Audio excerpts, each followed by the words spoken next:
Bismillahirrahmanirrahim. Da sunan Allah mai rahama mai jin kai.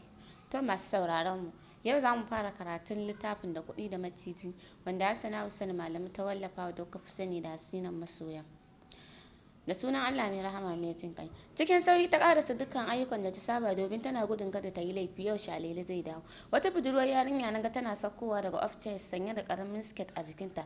Baki sai jan riga da ta sha uban stone a jiki. Sai walwali take. Ga kanta da ya sha uban attache da ya sha kananan kitso. Kai da gani ka san wannan kitson ba karamin kudi aka kashe aka yi shi ba. Ta saka earpiece ta toshe duka kunnuwanta tana sauraron wakar da ke tashi a wayarta. Zama ta yi a kujerun da suka male falon ko dagowa ba ta yi ta kalli inda take ba. Anti me za a kawo miki? Wannan yarinyar da ke gyaran falo ta tambaye ta. Da ƙar ta iya buɗe baki ta ce ta kawo mata ruwa da saurinta kuwa ta tashi ta nufi fridge ta ɗauko mata ruwa na roba haɗe da kwaf ta kawo mata sannan ta miƙe ta ci gaba da ayyukanta. Wani uban ihu ta buga tana gwalangwalan ɗinsu tana murna ta kashe wayar ta haura sama. Mami ya Joseph ya dawo yana airport tana jira mu yi sauri mu je mu ɗauko shi dan yanzu ya yi min waya ya iso. Ita ma mamin da murnar ta suka ranko parking space direba ya ja suka tafi airport. Masha Allah na faɗa lokacin da na hango wani kyakkyawan saurayi tsaye yake ya harda hannayensa guri guda yana duba agogon da ke hannunsa yana jan karamin tsaki. Fari ne sosai ga hanci sai yan ƙananan idanun shi da suka ƙara masa kyau sai yake cikin ashkalo din suit yayi kyau sosai domin duk macen da ta gan sai ta kwadanta akan ta shi. Wata katuwar sarka na hango mai dauke da tambarin cross a jiki sai sheki take da walwali kai da gani ka san sarkar zinare ce. Bayan shi kawai ya ji an rungume sa an masa kyakkyawar runguma. Limshe idaniyansa ya bude ko da bai waigo ba ya san ba kowa bace face a bar kaunar shi kanwar shi Ketura. Jiyo da ita ya gaban sa yana dariya yana dakace mata hanci. Oyo my lovely bro hope you have a good to our house I really miss you. Yaya na ta faɗa tana ƙara rungume sa. Shafa kanta yayi kisin din kamatinta. The same my lovely sister. Mamin shi yayi sannan yayi side hug mamin shi je gurin ta yayi side hug ɗinta ita ma cike da farin ciki sannan suka ranka suka tafi gida. Ba abin da take kwaranyowa a cikin sallar ta sai addu'ar Allah ya nuna mata ranar da za ta ga ta bar wannan gidan da take zaune tare da Kirista domin ko ba komai ka zauna da ɗan uwanka musulmi yafi ka zauna da wanda kuke da bambancin addini da shi. Cikin farin ciki ya sanyo kafarsa daga cikin motar lokacin da suka iso gida shi dai jin sheki duk farin ciki ya lullube shi bai taɓa tsintar kanshi cikin irin wannan yanayi ba. Da gudu Joshua da ya taso yana tuntuɓe akan hanya. You are welcome oga fatan ka da gida lafiya cikin hausarsa wadda ba ta ishe shi ba. Rungume sai domin shi Joseph ko a cikin addinin nashi ba shi da kyama da hantara. Shi kowa nashi ne. Shi dai idan kana so ka ga fushinsa shine ka taba su to shine zaka bata da shi. Amma in dai fannin zamantakewa ne mu'amala ce irin ta musulunci yake yin ta.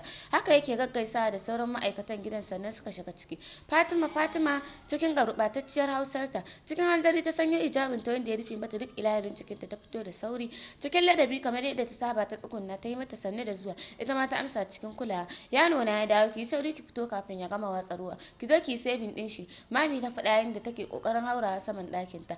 To mami insha Allah yanzu zan zo. Okay to shikenan ki sauri. Haka mami ta tafi tana yan rawarta a hanya tana yaran su tana cewa karo Joseph ne you come to my house sai ta ihu ta dada juya kusan dai abu in aka ce maka an hada da yare sai a hankali. Ita dai Fatima ba abin da take sai kallon mami da take gurzar rawa ita kuma tana dariya. A fikuli kuma sai cewa ta Allah ya sa wannan family suna da rabon shiga musulunci. Ta yi murmushi ta tafi harkar gabanta. Karamar riga ya saka sky blue mai karamin hannu damtsan hannunsa duk sun bayyana waje ga gashin nan da ya yi lip kwance jikin fatar shi sai wandon shi tirikota white sumar nan ta yi lip a kwance akan sai yana latsa waya. Sani da zuwa ya ji wata zazzakan murya ta faɗa baya jin Hausa sosai amma idan ya fahimta ya ga alamar bakinta kamar haka take nufi. Cikin nuna hannu ko in kula ya kalle ta ya ba sai nuna kamar bai ji ba sai kuma daga can baya ne ya bude baki kamar ba zai yi magana ba Sani ya ce thanks. Bata nuna halin da amma a fuskar ta ba sai ma ci gaba da ta yi da sabin din su kowa ta zuba masa nata ta mika masa amma shi ba abin da yake sai satar kallanta yana tunanin ina kuma mami ta je ta jajibo musu musulma dan da ganin ta kai ba sai an faɗa maka ba kasan musulunci ya ratsa zuciyarta. Yayi a tsaki a ransa yana mai jin haushin maminsa da take yarda da mutane ba ruwanta da bambancin addini. Kamar ba zai yi magana ba ya ce mami kin san dai bana cin irin kalar wannan abincin ko to ni ba zan ci ba just I'm going to restaurant na yi take away kawai na ci ya faɗa yana kokarin kokarin tashi daga inda yake. Mami ce ta rike hannunsa, haba mai son, to me na fushi, ai sai Fatima yanzu ta yi maka wanda kake so, tunda baka son wannan din. Ni mantawa ma nayi baka so. I'm sorry my son, ta faɗa tana shafa sumar kansa. A'a kawai mami ki kyale ni zan fita kawai. Kar ki damu, babu komai. Bai jira cewar ta bai dauki kaki din sa ya fice. Da nayar ajiyar zuciya mami ta saki, oh ni ashe har yanzu son yana nan da zuciyarsa. Nan ta sauya yaran su tana ta magana kamar tana faɗa, amma in ba ke tura ba a wajen ba wanda ya san me take cewa. Yaran su sannan suka kammala cin abincin su, kowa ya watsa yayi ɗakin sa.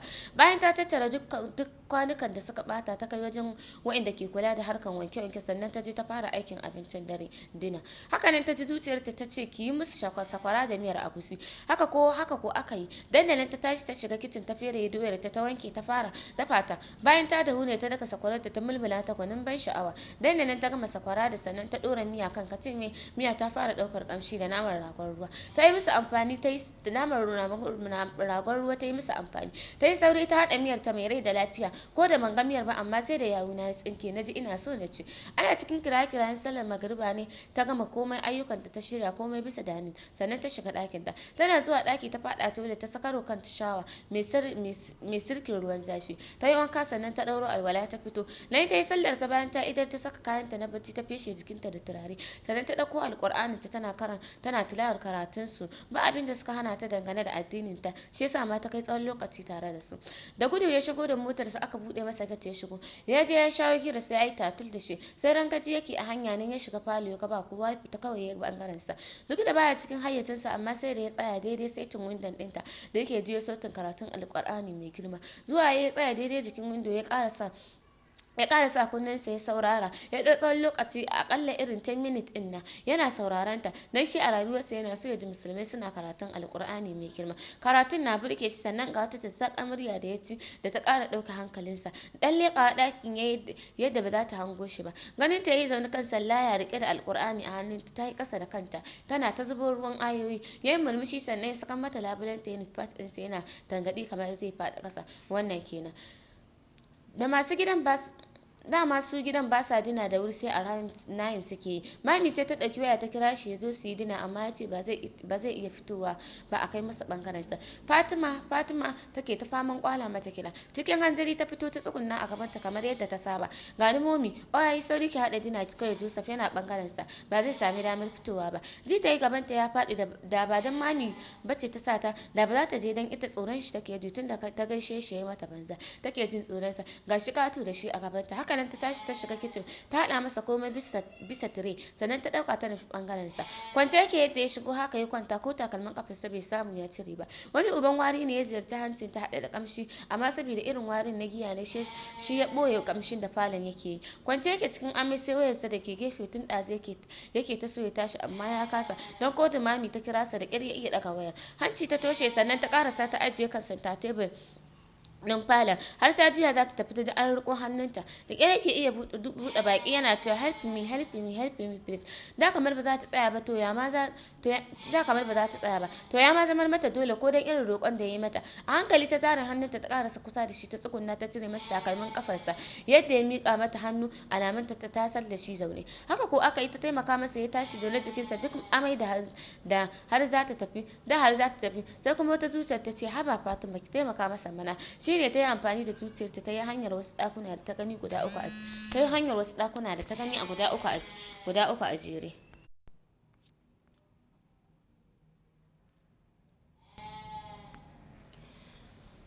Haka ko aka yi ta taimaka masa ya tashi zaune, jikinsa duk amai da har za ta tafi sai kuma wata zuciyar ta ce haba Fatima ki taimaka masa mana. Shine ta yi amfani da zuciyarta ta yi hanyar wasu ɗakuna da ta gani guda uku a jere. Ta san dole akwai toilet a ciki. Haka ta shiga toilet ɗin ta haɗa masa ruwan wanka mai ɗumi ta fito. Ka tashi ka shiga, na haɗa maka ruwan wanka. Kaɗan yake jin Hausar amma ya fahimta. Juya ta yi za ta kuma tafiya, da ƙyar ya ce please help me, ki kai ni, ba zan iya ba da kaina please. Ya wani marerece mata, ya miƙa mata hannu alamun ta tashe shi. Ba ta da zaɓi banda wanda ya wuce ta taimaka masa. Haka ta sa hannayenta duka biyun ta ɗaga shi da ƙyar tana nishi. Suka nufi toilet ɗin za ta fito kenan ya yi mata nuni da ta yi masa wanka. To a nan ne fa ta ce ba za ta yi ba, amma dai za ta jira shi a falo ya fito. Haka ta fito ta ƙyale sa. Da ƙyar ya iya yin wankan bayan mintuna ɗaya. da ya bayan mintuna da ya dauka a ciki ya gama ya sanyo tawul a jikinsa ya fito. Kafin ya fito ta gama gyara ko ina na falon, ta goge duk inda ya bata da amai, duk ta gyara ko ina, ta sa turaren wuta, dandalin falo ya dauki tashin kamshi. Rufe idanunta ta yi lokacin da ya fito, suka yi ido biyu da shi, dan ita a rayuwarta ba taba ganin namiji a haka ba kaya a jikinsa. Har ya karaso kusa da ita bata bude ido ba, idanunta a rantse. Bata ankara ba ta ji ta a jikin mutum yana juyi da ita. Thanks so much Tima, na gode sosai da irin taimakon da kika yi mu. Ji ta kamar a mafarki yana juyi da ita. Ita dai ta daskariya, ta kasa koda motsa bantana ta yi yunkurin sauka daga jikin shi, dan ba za ta iya ba, karfin shi da nata ba ɗaya ba. Kise sakan mata a goshi na ya dire ta kasa, ya rungume ta yana sansanar wuyanta. Yana ajiye ta ruga da gudu ta bar ɗakin tana haki, ga kirjinta sai dukan goma yake, ga tsoro da take ji kada mami ta ga ta daɗe a ɗakin shi bata dawo ba. Lallaba ta yi ta buɗe labulen falon, ta gaba kowa a cikin falon, dan su tuni ma sun gama dina ɗinsu. Mami ta haura sama, ita kuma Ketty ta fita birthday ɗin ƙawarta. Hamdala ta yi ga Allah, sannan ta shiga kicin ta zuba abinci ta tafi da shi ɗaki. Yana kishin gida cikin doguwar kujera yana ta tunanin abin da ya faru tsakaninsa da Tima tunda ta tafi, ya rasa tunaninsa da nutsuwarsa. Ga shi tun da ya ɗauke ta yake jin wata kasala da muguwar sha'awarta. Ya rasa yadda zai yi, har blue film ya kalla ko zai sami relief, amma bai samu ba, sai ma ƙara rikicewa da yayi, sai da ya samu ya sha magani sannan ya dan samu relief. Tire ɗin da ta shiryo kulolin yake kallo, ya jawo su ya buɗe, wani ni'imtaccen kamshi ne ya ziyarci hancinsa lokacin da ya buɗe kula ɗin miyar da ta yi kyau a ciki. Ya kuma buɗe ɗayar, ya ga malmalayen sakwara guda uku farai tas da su, dandanan yunwar da yake ji ya ji ta dawo gare shi. Haka ya zauna ya kwashi girki, sai da ya cinye sakwaran nan tas, ya shanye miyar har yana siɗi kula ɗin. Gaskiya ya ji daɗin abincin nan, shi tun da yake a rayuwarsa bai taɓa cin irin wannan abincin ba. Gaskiya ya yaba mata sosai ta fannin girki. Haka ya dingi tanti, ya tashi ya ɗauke kwanukan ya mai da su kicin ɗinsa, ya dawo ya kunna system ɗinsa. Aiki yake a system, amma gaba ɗaya hankalinsa baya jikinsa, yana tunanin yana tunanin Fatima. Ya tashi ya nufi firij ɗinsa, ya ɗauko kwalbar giya domin in ya sha ya samu relief, amma kuma ko da ya ɗauko sai ya kasa sha. Haka nan ya ji baya son shanta, ya mayar ya rufe ya koma ya ci gaba da aikinsa, amma aiki ya gagare shi saboda tunanin Fatima. A hakan dai har bacci ya ɗauke shi a nan gurin, don ko bedroom ɗin ma bai iya zuwa ba. Wannan kenan. Ita ma sai jiwi take tana tunano abin da ya faru tsakaninta da Zainab. Duk ta jiranta ya ɓaci, ta kasa bacci. Haka kurin wani katon arni ya rike ta, har da wani ɗaukar ta yi takaici sosai, ta kwanta bacci ya awon gaba da ita. Asuba ta gani ko da Joseph ya tashi, ji yayi jikinsa duk ba daɗi. Ji haka ya kwana cike da mafarkai kala na Fatima. Wani sa'in yayi murmushi, wani sa'in kuma yayi tsaki. Haka ne ya tashi ya fada bedroom. Tun asuba da ta tashi bata koma bacci ba, dama haka kaidar ta take, in dai ta yi sallar asuba to ba za ta koma bacci ba, sai ta yi karatun alkur'ani ko da izifi biyu ne ko ɗaya. To yau ma kamar kullum haka ta yi. Bayan ta gama karatun, ta yi wanka, ta fara gyara ɗakin ta, sannan ta gyara babban falo, sannan ta shiga kicin ta ɗora breakfast cikin sauri. Ta gama komai nata. Kosan dankalin tura ta yi musu, haɗe da kunun gyaɗa mai kauri fari sal da shi, sai bakin shayi da ta dafa. Ta jera komai bisa dining table, sannan ta ƙara gyara kicin ɗin. Ta je ta faɗa mami ta gama. Cikin shirin shi ya fito domin yana so ya leƙa sabon kamfanin shi da dajin sai ya buɗe masa, na shinkafa da taliya da makaroni, wanda ke ɗauke da sunan Joseph a jiki. Kowa ya hallara ya gaishe da maminsa. Ketty ma ta gaishe shi, sannan suka fara karya. Ajiyar zuciya lokacin da ya dauki kusan dankalin nan da ya sha kwai ya kai bakinsa. Wow, ya faɗa a fili yana tanda baki. A zuciyar shi ya ce, wannan wace irin yarinya ce ita, komai kenan ta iya. Mami, wai a ina kika samu wannan yarinyar ne mai masifar iya girki? Haka na ji duk iya girkin ki, wannan yarinyar ta fi ki iyawa. Gaskiya ina son ko da yaushe na rika cin girkin ta, ya faɗa yana ta kai lomar kosai da lafiyayyen kunun gyaɗa. Murmushi mami ta yi, ka ganta nan dai, ni ma kawo min ita aka yi, na ɗauke ta. Ai ka san Lami mai abinci ta kasan la'ayin nan, tana zuwa gidan nan ko kuwa to ita ce ta yi min hanyar ta. Yarinyar an kore ta ne daga gidansu, shi yasa ma na ɗauke ta, dan ni farko ma tausayi ta bani. Ka ji dalilin ɗaukar ta da nai. Tsayawa yayi da taunar da yake yi. Mommy, you say what? Ya tambayi mami cikin tashin hankali. Ni ma har yanzu ban ji cikakken labarin ta ba, tunda ta zo dai na tambaye ta labarin ta dingi kuka. To ni ban ƙara tambayar ta ba, saboda na ga da alama ba ta son tuna labarinta. Wannan shi kadai na sani dangane da Fatima. Ajiyar zuciya yi mai nauyi, sannan ya jinjina kansa. Abincin da bai karasa ci ba kenan ya tashi, har ya shiga mota. Ya ji ba zai iya tafiya bai ga Fatima ba. Ya fito bai ma san inda zai shi ba, ya tsaya yana tunani kenan. Sai ga ta fito dauke da abincin karnukan gidan za ta kai musu, domin sun yi sabo sosai da wa'innan karnuka. Duk abin da ta dafa in dai ta san suna ci to sai ta kai musu nasu. A ran shi ya ji daɗin ganin ta sosai, amma kuma a fili bai nuna ba. Ta gaban shi ta zo za ta wuce, amma bata gan shi ba, har ta wuce ta an ce, Tima Tima ko bata wai ko ba ta san waye mai kiranta domin shi kadai ne mai ce mata Tima. A hankali ta wai ko ta tsugunna kasa ta gaishe sa ya amsa cikin gurbatacciyar Hausarsa. Ina da ki je ne? Faɗa masa inda za ta yi ta ƙara motar ta mai ta wuce ta bar shi a nan a ran shi yake jinjina tausayi irin na Tima. Haka ya koma ya shiga mota ya ja ya tafi tare da tunaninta. A ran shi yake tunanin to shi me ke shirin faruwa da shi ne? Me yasa yake so ya ga yarinyar nan? Wata zuciyar ta ce kyautatawarta da tarbiyyarta shi ya jawo haka. Wata zuciyar kuma ta ce ni ma ban san me ta ce masa ba. Na ga ya tsaki a fili ya ja motarsa ya mai da hankalinsa kan tukin da yake wannan kenan. Joseph suna zaune a garin Kaduna inda da ba a nan suke ba yan usulin jihar Benue ne to sai aiki ya kawo mahaifinsu nan gurin Kaduna suna zaune a unguwar